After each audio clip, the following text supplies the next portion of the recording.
বাংলাদেশের সার্বিক বিষয় আজকে তরুণদেরকে আরো বেশি সচেতন হতে হবে।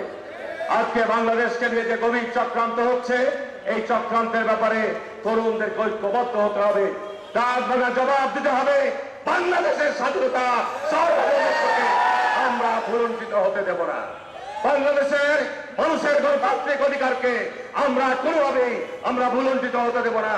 যে গণতন্ত্রের জন্য আমরা গত 15 বছর যাবৎ লড়াই করে আসছি, এই 15 বছর যে জুলাই আগস্টের রক্তপাতের মধ্য দিয়ে নতুন সম্ভাবনার দ্বার তৈরি হয়েছে, সেদিকে নিয়েও ষড়যন্ত্র হচ্ছে।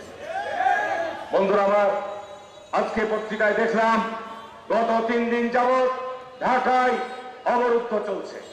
ঢাকা নগর ভবন অবরোধ, ঢাকা সচিবালয়ের দিকে অবরোধের মিছিল যাচ্ছে। আজকে তত্ত্বাবধায়ক সরকারকে জবাব দিতে হবে যে দীর্ঘ আন্দোলন সংগ্রামের মধ্য দিয়ে যে পরিবর্তন এসছে, ইশরাক হোসেনকে আদালত থেকে রায় দিয়েছে, কেন তাকে সেখানে দায়িত্ব বুঝিয়ে দেওয়া হচ্ছে না?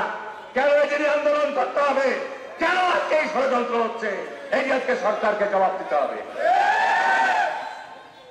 আসিফ মাহমুদকে অনেক অভিযোগ রয়েছে, সেখানে দুর্নীতির আখড়া তৈরি হয়েছে।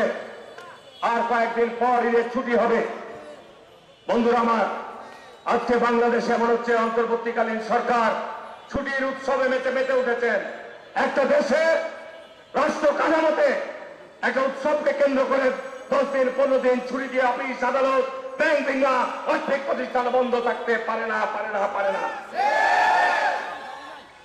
আজকে গত রমজান মাসে একবার 9 দিন ছুটি, আবার শুনছি ঈদুল ফিতর উপলক্ষে 9 দিন ছুটি।